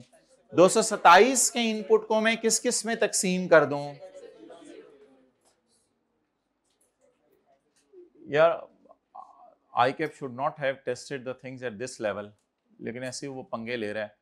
तो एक आधा नंबर यहां भी मेजॉरिटी का कट गया होगा। 227 को हम तीनों में फेंकते होते थे, लेकिन असल में मसला ये है इतना नहीं उसको डीप जाना चाहिए। और उसके बाद अगली अटेम्प्ट में वो बिल्कुल ठंडा हो गया। ये जो अटेम्प्ट में सवाल आया उसके बहुत लोगों ने इनको उसको आई कैप को डांटा था, यार ये क्या तुम लोग पंगे लेने शुरू कर दिए, इतना कौन पेपर में सोच सकता है। असल में ये जो 500 है ना, इनकी परचेज तो इधर पड़ी नहीं। इन 500 इस तरह नहीं सोचना यार पेपर में पता नहीं किस दीवाने ने सवाल बनाया था। इस 500 की परचेज पड़ी नहीं। इस 500 की परचेज तो बहुत पुरानी है, वो फरवरी में परचेज में गई थी। इस 500 की परचेज कब परचेज में गई थी? फरवरी में। ये जो आपने न्यूयॉर्क वाली चीजें हैं, इस 500 की परचेज इसमें पड़ी नहीं, और इस 1500 की परचेज वो हमने अलग से लिख दी है। अब असल में ये 227 इसमें जा ही नहीं सकता, क्योंकि इस सेल की परचेज फरवरी में रिकॉर्ड हुई थी वर्किंग वन में, और सेल की परचेज हमने रिकॉर्ड कर अलग से ली है। इसको स्पेसिफिक इनपुट कहते हैं, कॉमन स्पेसिफिक, यानी किसी एक का है। ये हाथ वाला 712 है, इसका 712 इधर आ गया, और इसका कब रिकॉर्ड हो गया था? जब फरवरी में हमने वो चीजें खरीदी थी। तो बजाहिर 227 इसको जाना ही नहीं चाहिए, और इसको इसलिए नहीं जाना चाहिए, लेकिन हम अपनी आदत से मजबूर 227 यहां लिखेंगे, लेकिन इधर लिखाएंगे। मेरे ख्याल से पेपर में जिन्होंने 227 को दोनों में भी तकसीम कर दिया होगा यार, उनके थोड़े बहुत नंबर आ गए होंगे। इन चक्करों में ना पड़ें, ये तो बहुत ज्यादा फिर टेक्निकल चीजें हो जाएंगी, पता नहीं पेपर में वो क्या क्या करे। तो अगली दफा बिल्कुल आई कैप ठंडा हो गया, मना किया गया यार इस तरह के हैवी पंगे तुमने लेने शुरू कर दिए। डन जी, यहां तक बात खत्म होगी। 200 इसी बेस पर मशीन को भी पोर्शन नहीं किया हुआ उसने। हालांकि मशीन भी आपको याद है हम यहां लाते थे 450 और तीनों में फेंकते थे। असल में ये दोनों चीजें इनमें मशीन इस्तेमाल ही नहीं हुई। देखें कैसे। आपने डिस्ट्रीब्यूटर से शेविंग क्रीम की किट खरीदी थी, मतलब आपने बनाई नहीं, डिस्ट्रीब्यूटर उसने बनी बनाई आपको दी थी, आपने खुद नहीं बनाई। ये आपने टॉयलेट सोप हो सकते हैं आपने बनाए हो, आपने जो है वो बाकी चीजें हो सकते हैं सवाल के अंदर कोई गिवन है तो बनाई हो, लेकिन आपने ये नहीं बनाए मशीन से। ये क्यों नहीं बनाए मशीन से? ये इसलिए नहीं आपने बनाए मशीन से, ये आपने किससे खरीदी है? और शैम्पू भी एक्सपोर्ट सेल में आ रहे हैं, इसमें भी मशीन यूज नहीं हुई होगी, क्योंकि आपने बने बनाई बॉटल्स मंगवाई हैं बाहर के मुल्क से शैम्पू की, ये भी आपने मशीन से नहीं बनाया शैम्पू। तो बस सारे लोगों ने तौबा की थी आई कैप को छੱਡ दे यार, इतना भी गुस्सा तूने क्या कर लिया। इस वजह से आई कैप ने फिर 450 को सिर्फ इधर डाला हुआ है, बिकॉज जीरो रेट सेल में मशीन इस्तेमाल नहीं हुई। तो आदत से मजबूर लिखें जरूर 227 इधर, लेकिन इसको यहां ले जाएं। आदत से मजबूर 450 इधर लिखें, तीनों में जाते थे, लेकिन इसको यहां ले जाएं, क्योंकि आज एक्सपोर्ट सेल के बारे में वाज़े गाइडेंस अवेलेबल है कि एक्सपोर्ट सेल रॉ मटेरियल को मैन्युफैक्चर करके नहीं कर रहे, export sale as it is चीजें मंगवा के उनको एक्सपोर्ट कर रहे हैं। तो थोड़ी सी समझ आई बात की मैंने की क्या है। इसमें क्यों नहीं मशीन इस्तेमाल हुई होगी? शेविंग किट्स में शेविंग किट्स डिस्ट्रीब्यूटर से खरीदी हैं। बाहर से जो बोतलें मंगवाई शैम्पू की, उनको दोबारा क्यों नहीं मशीन से गुजारा होगा? वो बनी बनाई है। बट मेरे ख्याल से आप लोग बस पोर्शन कर देते पेपर में। 227 डिवाइडेड बाय ये तो मैंने निकाली नहीं आज जानबूझ के। 227 डिवाइडेड बाय ये मल्टीप्लाइड बाय ये मल्टीप्लाइड बाय ये। खैर है, कोई एक आधा नंबर कट जाना था, इससे क्या फर्क पड़ता है। अगेन अगेन अगेन ये सारी बातें करने के बाद एंड पे हर टीचर बोलता होता है भाई परेशान ना हुआ करो, ये जो सारे मार्क्स आपने अल्हम्दुलिल्लाह लिए हैं इन चीजों के मार्क्स है, और न्यूमेरिकल का फेस तो पूरा भरा पड़ा है। आप फेस पे इंशाल्लाह कितने ज्यादा मार्क्स आने हैं वो तो अलग डिस्कशन है। डन जी। तो ये हमारी वर्किंग पूरी हो गई है। एक फिगर मुझे टोटल करवा दें, वो फेस पे जानी है। इन तीनों का टोटल पता नहीं क्या बन रहा है, 2031। अब आप मुझे लाल मार्कर का बता दें कि क्या करना है। अब तो कोई मसला नहीं, अब क्या मसला है? इतना रोल गए हैं, रोलते गए हैं। नहीं नहीं नहीं, इस तरह के अल्फाज महज़िब लोग नहीं बोलते, इस तरह के लफ्ज। ये मैंने जानबूझ के बात की है, महज़िब लोग घरों में इस तरह के लफ्ज नहीं बोलते। प्लीज, बहुत से अल्फाज हैं जो सोशल मीडिया आम कर देते हैं, घरों में नहीं बोलने होते जी। डन। और इसको टिक करें।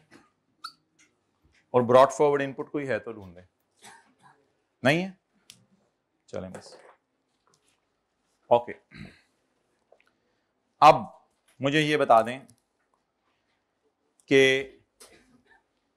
एक चीज में आपने परचेज पे भी 25 लगाया, इसकी सेल पे भी 25 लगाना है।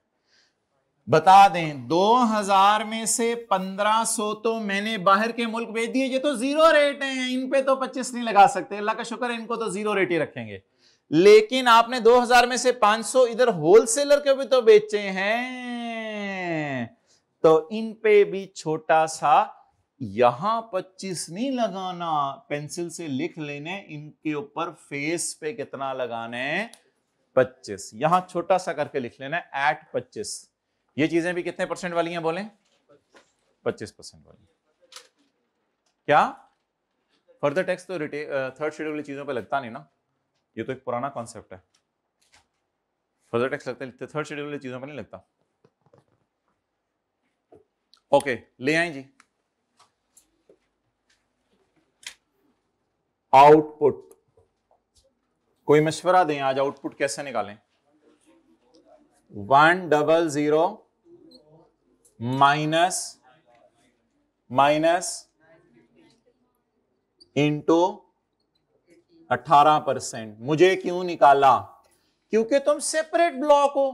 हाँ ऐसे बोले ना, अब समझ आई, इसको निकाल दें पहले, ये सेपरेट ब्लॉक है और इस पे अलग से लगा दें तो आज सो आउटपुट इतनी ब्रैकेट में हो सकता है। जी जी इंशाल्लाह 8 मिनट के बाद हम 15 मिनट की ब्रेक ले रहे हैं, ब्रेकें दे दे के आपकी जान निकाल देंगे, ऐसी ब्रेक मारेंगे सारे एकदम। 18 आगे तो वैसे सॉल्व करने का फायदा कोई नहीं, ऐसे रेपिटेशन है, टाइम भी जाया होना है। तो आप तरीका बताएं सारे, इधर देखें, जो चीजें 25% वाली हैं उनको इधर 25 लगाना था माय डियर, इधर 25, इधर देखो, वो बात नहीं, इधर देखो, चपेड़ भाई मेरे, आपको नहीं कह रहा, इसी को चपेड़ भाई, इधर देखिए मेरे परचेजेस में यहां 25 लगा दीजिएगा जिस इस पे लगाना हुआ, लेकिन ये तो परचेज वाली थी ना, तो इसलिए इधर 25 लगा दिया, वो तो कोई फर्क नहीं पड़ता। परचेजेस में यहां 25 लगाना है, सेल में पेंसिल से लिख लेना ये 25 वाली है, और जब फेस पे लेके जाने तो फिर आप लोगों ने नजर मारनी है, ये 950 कितने वाली है, 25 वाली, तो सेपरेट ब्लॉक को माइनस कर देना और नीचे आके सेपरेट रेट लगा देना। लेस इनपुट एक्चुअल कितना है, अच्छा वो जो नई चीज सीखी है वो भी जरा चेक कर लें, 90% रिस्ट्रिक्शन लगानी है नहीं लगानी है। आज तो जीरो रेट सेल ही थोड़ी सी है, वैसे वो नया तरीका जो सीखे, कैलकुलेटर पकड़े, वो भी हर न्यूमेरिकल में चेक किया करना है, हर न्यूमेरिकल में चेक किया करना है 90% रिस्ट्रिक्शन लगानी है नहीं लगानी है। ओ यार ये आधी कहां होनी है, पहले ही मुझे थोड़ी सी लग रही है, वैसे देख लें 3450 और 10024 को जमा करें और डिवाइड कर दें, sorry 3450 divided by 10024 plus 3450 multiplied by 100, ये पकड़ के इन दोनों के टोटल से डिवाइड कर दें और जवाब बता दें 26, तो लेस देन 50, इसलिए कोई ज्यादा एक्सपोर्ट सेल नहीं कर रहे। आपको वो जो बेनिफिट मैंने सिखाया था आज, वो बेनिफिट नहीं, 90% लगाएं।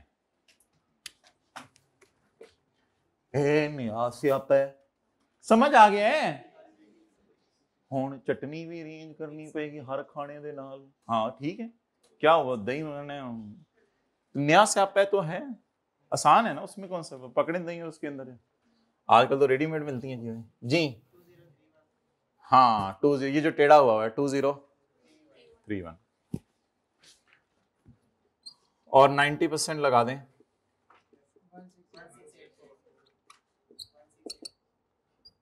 16 कैरी फॉरवर्ड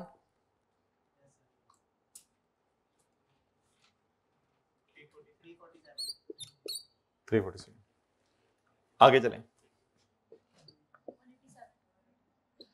मशीन मशीना। सॉरी भाई, it was all unintentional intentional.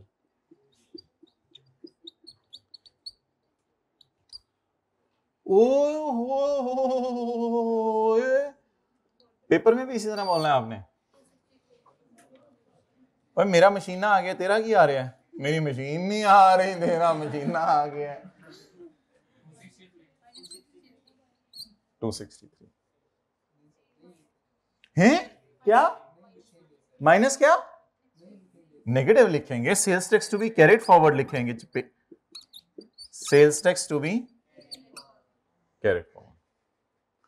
अच्छा, एक चीज मैंने कहा था लिखा करें, 4% फर्दर टैक्स। और ब्रैकेट में क्या लिखा करें, किसी को याद है तो zero. No further tax on end consumer and third schedule item. ये किसी को बात याद है? ठीक है, तो नो फर्दर टैक्स, बोले no further tax on sale to end consumer and third schedule items.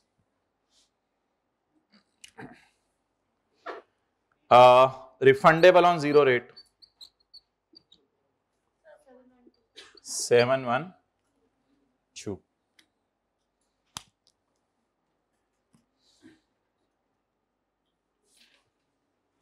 अच्छा, आपको 70-80% चीजें आती थी मशीन हायर परचेज के ऊपर, और थर्ड शेड्यूल की चीजों पे रिटेल प्राइस पे लगता होता है, एंड कंज्यूमर की सेल उधर जाती होती है। 180 दिन वाली बात, और कैश में परचेज कर लें तो उधर जाती है। बिजली के बिलों की परचेज, भूली हुई परचेज अगले 6 महीने में रिकॉर्ड हो जाती है। इस तरह देखा करें सवालों को। आप घर जाके इस तरह देखती हैं,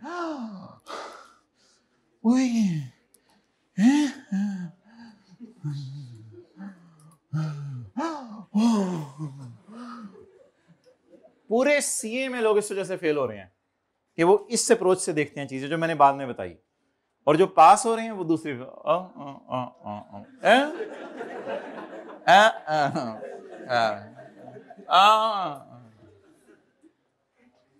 बता रहा हूं।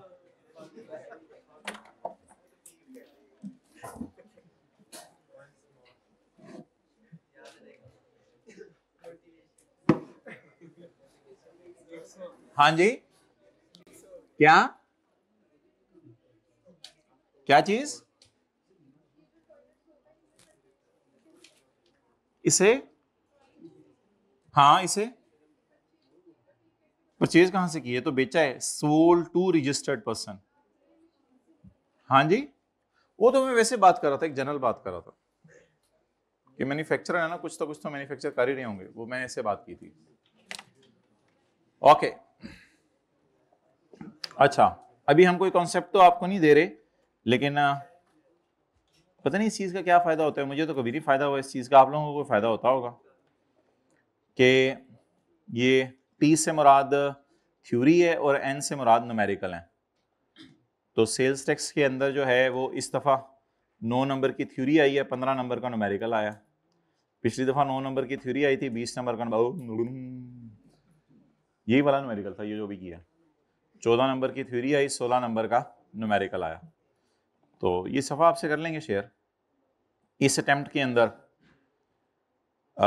बिजनेस का न्यूमेरिकल आया 18 नंबर का, सैलरी का न्यूमेरिकल आया 7 नंबर का, कैपिटल गेन आया 5 नंबर का, और एओपी का न्यूमेरिकल आया 11 नंबर का, लॉसेस का न्यूमेरिकल आया 3 नंबर का, और सेल्स टैक्स का आया 15 नंबर का। 59 के न्यूमेरिकल आए इस अटेम्प्ट में।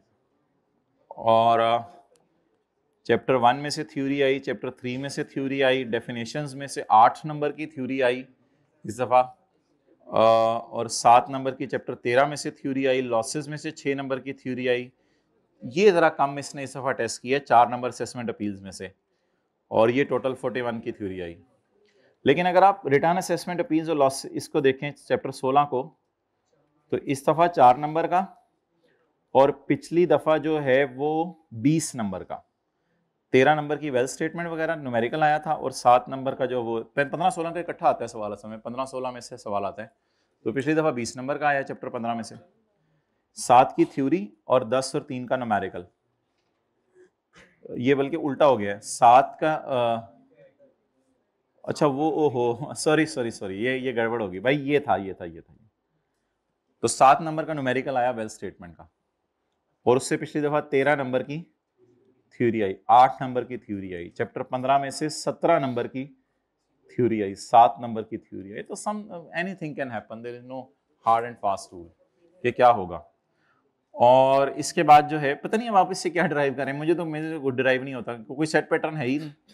तो उस लास्ट टाइम सैलरी का न्यूमेरिकल आया, फिर बिजनेस का 19 नंबर का आया, प्रॉपर्टी का 13 नंबर का न्यूमेरिकल आया, और फिर मिक्स न्यूमेरिकल आया, property other source capital gain का, और 20 नंबर का सेल्स टैक्स का आया। तो लास्ट अटेम्प्ट तो एक वन ऑफ थी, ऐसा कभी भी नहीं होता कि 80 नंबर का न्यूमेरिकल आ जाए। That was the worst attempt, यानी कि ये पैटर्न तो कभी भी पास्ट में आईकैप का नहीं रहा, और लोगों ने फिर आईकैप को थोड़ा सा जिन जोड़ा है, तो आईकैप दोबारा अल्लाह का शुक्र है वापस आ गया अपने पैटर्न के ऊपर। तो वो थ्योरी अल्हम्दुलिल्लाह टेस्ट कर रहा है, ऐसी कोई बात नहीं है कि थ्योरी टेस्ट नहीं कर रहा। Anything is unpredictable. उससे पिछले टाइम में 65 के न्यूमेरिकल, 35 की थ्योरी, 55 के न्यूमेरिकल, 45 की थ्योरी, 51 के न्यूमेरिकल, 49 की theory, there is no set pattern. बस ये है कम से कम सेल्स टैक्स से 25-30 नंबर का सवाल आता है, पहले 3 चैप्टरों में से 7-8 नंबर का सवाल आता है, बस ये फिक्स है पैटर्न, इसके अलावा और कोई पैटर्न फिक्स नहीं है, कभी भी कुछ भी हो सकता है। पिछले टर्म में चैप्टर 1 और 3 से सवाल आया थ्योरी का, चैप्टर 4 से सवाल आया, किसी चैप्टर से सवाल नहीं आया, फिर सेल्स टैक्स से सवाल आया थ्योरी का। अब क्या कुछ भी हो सकता है। इस अटेम्प्ट में उसने जो है 4 नंबर की थ्योरी और 13 नंबर की थ्योरी, इसने सारी की सारी थ्योरी ही इसने, यानी कि इनकम टैक्स में इसने थ्योरी किसी चैप्टर से नहीं पूछी सिवाय 15 और 16 के, तो सिर्फ 15 और 16 की थ्योरी सारी उठा के पूछ ली। और उससे पहले उसने टैक्स क्रेडिट्स की भी थ्योरी पूछी थी, सैलरी की भी पूछी थी, बिजनेस की भी पूछी थी। तो मैं क्या बताऊं अब कौन सा थ्योरी के लिए करना है, कौन सा छोड़ना है, ये तो आपकी मर्जी है, तो छोड़ना तो कुछ भी नहीं है। तो और वैसे भी थ्योरी करेंगे तो न्यूमेरिकल अच्छे होंगे, वरना कहाँ से अच्छे होते हैं। शेयर कर दिया जाएगा, इसका फायदा कोई नहीं होगा आपको। ओके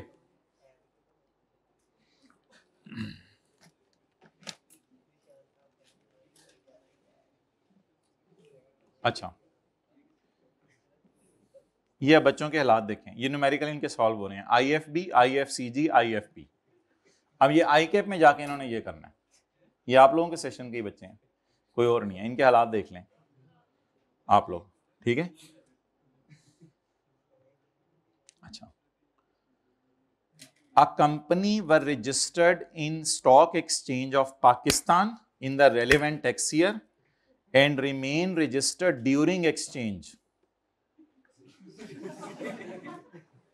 in exchange नहीं, in stock exchange, during exchange register रही, और डिस्पोजल ऑफ शेयर्स भी लिखने की जहमत नहीं की, at the end of year. So delta check करें अंग्रेजियां, company will be public if it own by 50% share, ये मुझे नहीं फिक्र, if it own by 50% share, यानी कि शेयर ने इसे ओन कर लिया है, if it own by 50% share by federal government, if federal government own its 50% shares. Sir आप जब सर इसी तरह है, आप क्या करें। अच्छा मेरे भाई, रिलेटिव से प्रॉपर्टी गिफ्ट मिले तब जाती है इनकम फ्रॉम अदर सोर्स में, रिलेटिव से कैश गिफ्ट मिले या वो, उसमें रिलेटिव का चक्कर नहीं है, उसमें एंटीएन नॉट एंटीएन का चक्कर है। As the cash and fair market value of property as consideration is gift, अंग्रेजी भी मुझे नहीं समझ आ रही, if it received from relative. Cash relative से मिलने का कोई ताल्लुक नहीं है, कैश में रूल है क्रॉस चेक और एंटीएन और नॉट एंटीएन, और गिफ्ट में रूल है रिलेटिव और नॉन रिलेटिव का। लेकिन अल्लाह का शुक्र है मोहतरम, आपको मैं बताऊं, ऐसे बच्चे भी हैं, अच्छा ऐसे बच्चे भी हैं, in case of supply of goods the time of supply is that at which the goods are made deliver and made available लिखना चाहिए, payment is made whichever is earlier, so in above case payment. ऐसे बच्चे भी हैं, सब कुछ सही याद किया, अल्लाह का शुक्र। In case of rendering of services the time of supply is the time at which services are rendered, so in above, बिल्कुल सही लिखा हुआ है, कोई मसला ही नहीं इन्होंने। अच्छा इन केस ऑफ, अच्छा जब चीजें बिक रही होती हैं तो उस वक्त ये टफ टाइम तो चेक करने वालों को मिलता है ना, आप क्यों ऐसे देख रहे हैं, नहीं आपको नजर आ रहा होता, उनको पता नहीं कैसे अपलोड करते हैं धीरे, सारी लाइटें बंद करके चिक चिक चिक। अच्छा मेरे भाई, अगर कोई चीज जा रही है तो जाने वाले की ओपन मार्केट प्राइस देखनी है सेल्स टैक्स में, या जो बदले में आ रही है लोहा जा रहा था और बदले में पैसे और पीस ऑफ लैंड आ रहा था, याद है? तो जाने वाली चीज की फेयर वैल्यू देखनी है ना। अब ये भाई का जवाब सुने, जो भी है, हो सकता है पहली रो में, दूसरी तीसरी में बैठे हो सकते हैं आखिरी में बैठे हो। In this case the VOS is the sum of consideration received by supplier of, is the sum and any consideration in kind. हालांकि ये बिल्कुल उल्टा बात लिख दी, ये जाने वाली चीज की वैल्यू देखी जाती है, लेकिन ऐसे बच्चे भी मिलेंगे।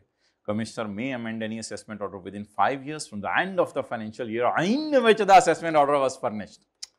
अच्छा, ये भी मैंने आपको बताना था, रिटर्न के लिए फर्निश का लफ्ज यूज करें और असेसमेंट ऑर्डर के लिए इशू का, असेसमेंट ऑर्डर के लिए इशू का, ऐसे ही है ना।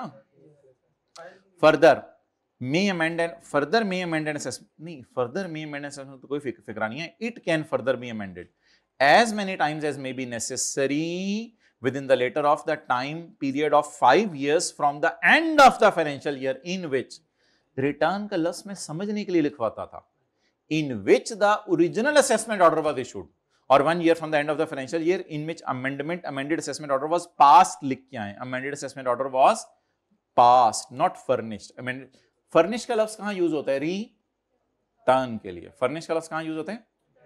बहुत सी बातें करनी है आपने, आज मेरे साथ रहना, ठीक है इंशाल्लाह। अभी तो गेम शुरू हुई है, ठीक है, अभी आप जाएं जरा, आप लोग आ जाएं 12:20, 20 आ जाएं, फिर सारी बातें 1:15 बजे नमाज के लिए भी ब्रेक देनी है, 10-12 मिनट इधर ही उछल लें थोड़ा सा बैठ के, जब बाहर से हो आए।